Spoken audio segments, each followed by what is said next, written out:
So Texas State Representative Jolanda Jones just went on the Joy Reid show and just completely dismantled Abbott's gerrymandering scam, calling out the entire GOP right to their faces. Let's watch the full clip, and then I'll give you my thoughts at the end. You all to the Joy Reid show. This is an unplanned breaking news live. So thank you all for being here. I see you all jumping into the chat. Thank you all for coming through. But I wanted to jump online to talk with our new good friend, State Representative Jolanda Jones, who was on with us yesterday with her maps explaining these racist redistricting plans. Well, now it appears there is some breaking news in this, what I have been calling the Texit, the Democrats leaving the state in order to stop Greg Abbott and the Republicans from doing what they want to do.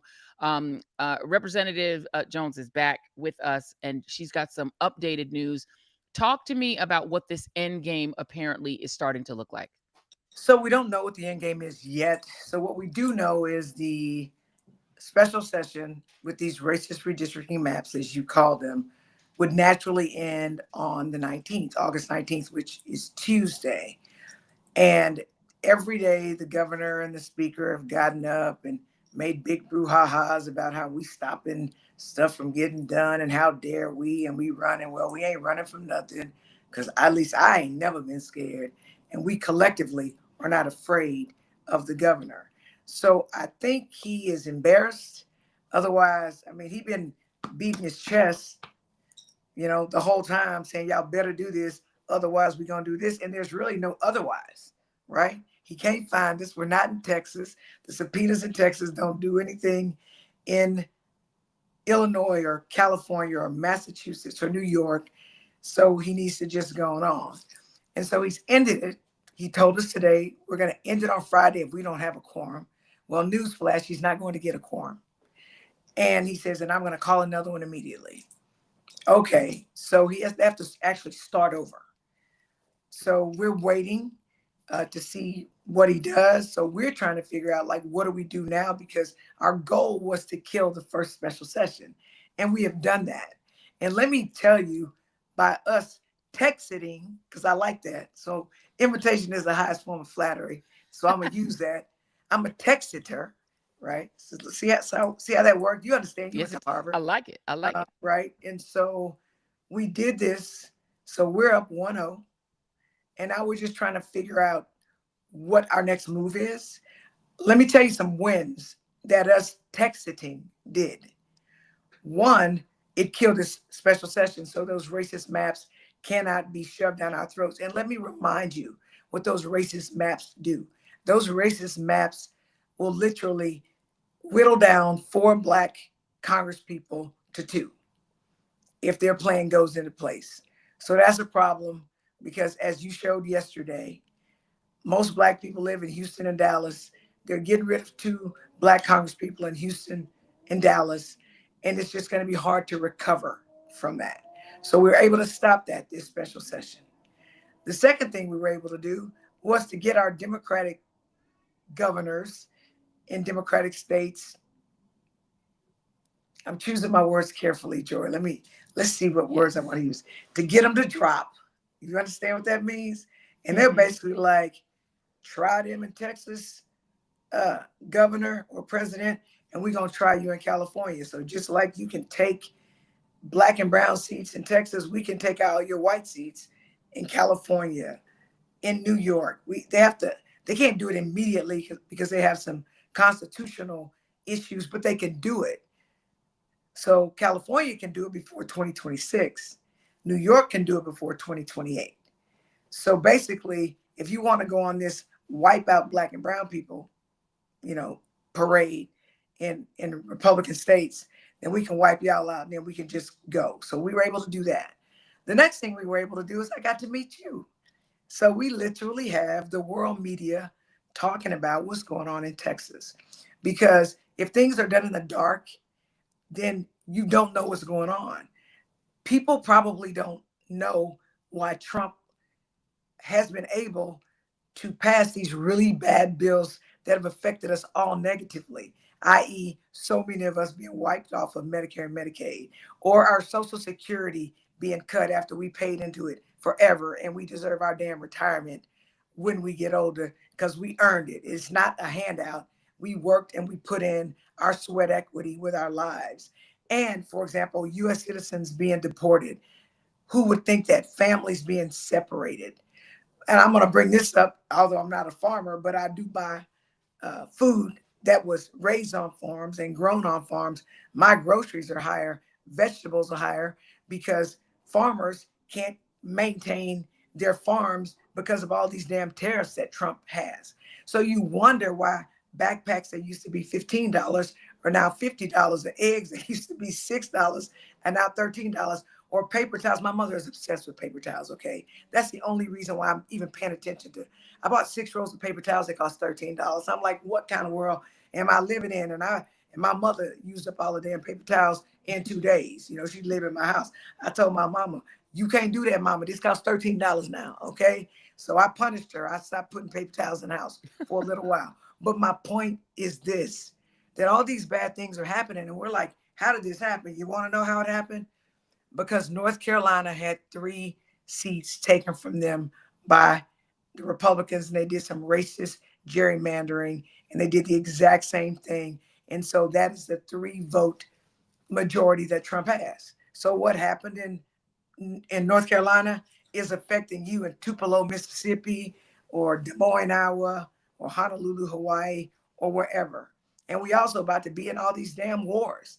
And it's all because they stole votes, or I'm sorry, they stole congressional districts in North Carolina. And so fool us once. So we got fooled in North Carolina. That's on somebody else. But if we get fooled twice in Texas, then that's on us. And that's why we were forced to quorum break / Texit, because we had to not allow the Republicans to get a quorum, which is 100 of the 150 members, because in the game in the Texas House, it's almost like being on a plantation. There's 88 Republicans, there's 62 Democrats, and the math don't math ever for 62 to beat 88. So the only play we had was to stop them from getting a quorum. And I don't call that cowardly. I don't call it running. I call it gangster, and I call it brilliant, and I call it we playing chess and you playing tic-tac-toe. You ain't even playing checkers.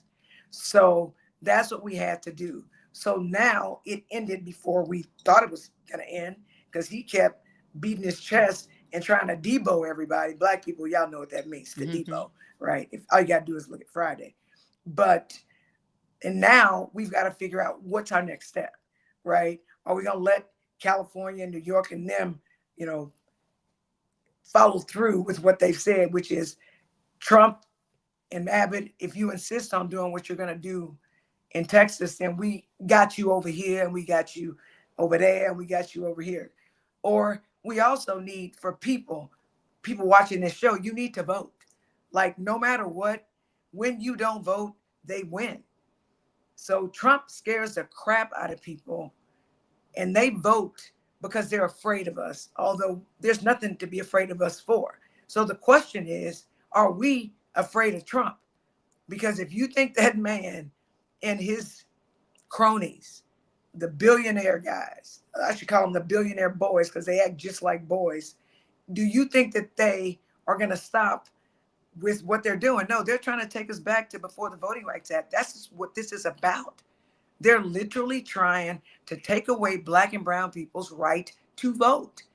And while you may be apathetic and you think government doesn't work for me, I'm just not going to vote, at least you have a vote not to use. I wonder how you'll feel if they literally take away our votes.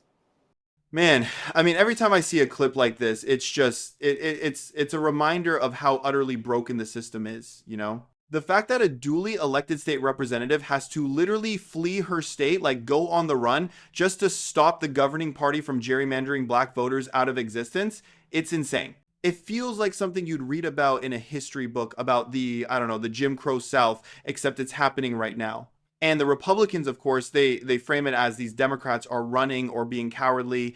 It's just, the gaslighting is absolutely breathtaking, isn't it? This whole thing, gerrymandering, it's one of those words people hear, but I don't think they always grasp the sheer anti-democratic evil of it. It is literally the party in power drawing these crazy, squiggly voting maps to pick their voters, instead of the other way around. They're rigging the game before it even starts. So when Rep. Jones says the plan is to whittle down 4 black Congress people to 2, I mean, that's not hyperbole. That is the explicit goal. They look at a map, they see where Democratic voters live, especially black and brown voters, and they carve them up. They'll either crack them, splitting their community across 4 different districts so their vote is diluted, or they'll pack them all into one district so they only win that one seat and can't influence any others. Simple as that. And let's be perfectly clear. This is racist. She calls it racist gerrymandering, and that's exactly what it is. You look at a state like Texas, where according to the US Census, I think it was,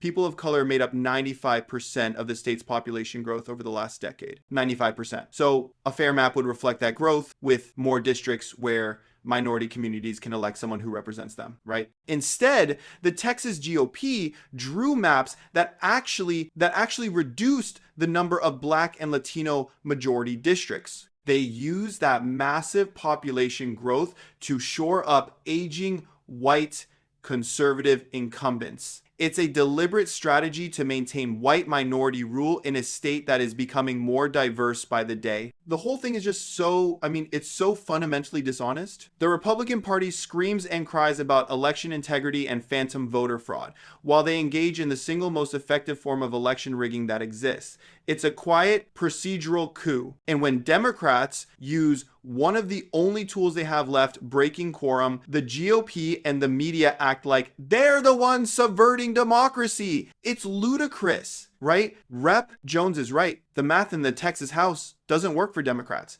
They have 62 members to the GOP's 88. They can't win a floor vote. So what are they supposed to do? Just sit there and politely vote no as their constituents' right to representation is systematically dismantled? I really don't think so. And this isn't just a Texas problem or a North Carolina problem. This infects the entire country. She makes that point so well. A few carefully gerrymandered districts in a handful of states can give one party an illegitimate majority in the U.S. House of Representatives. That's how we end up with a government that does wildly unpopular things like trying to gut Social Security or block climate action even when the majority of Americans oppose it. Your vote in a fairly drawn district in, say, Colorado is effectively canceled out by a system that's been pre-rigged in Wisconsin. It makes a mockery of the whole idea of representative government. It just does. It also explains so much of the toxic polarization we're all living through. I mean, think about it. When you draw these safe districts, politicians have zero incentive to appeal to anyone outside of their hardcore base. The only threat they face is a primary challenge from someone even more extreme than they are. So compromise becomes impossible.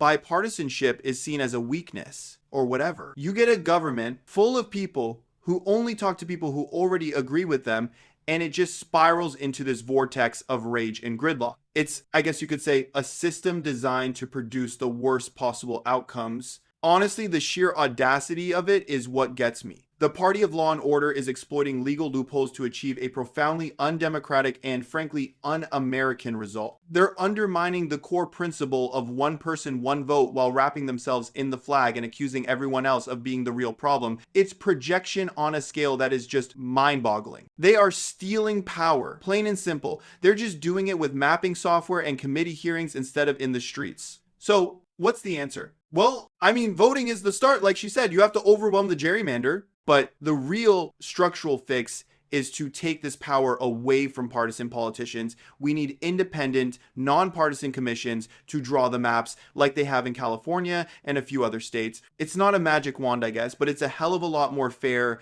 than letting the foxes design the hen house. Of course, Republicans will fight that tooth and nail because their entire political strategy now relies on being able to rig the system. Their power is dependent on their ability to cheat. And that tells you everything you need to know about them. Let me know your thoughts in the comments. While you're down there, hit the like button and subscribe. I appreciate you guys, and I'll see you in the next one.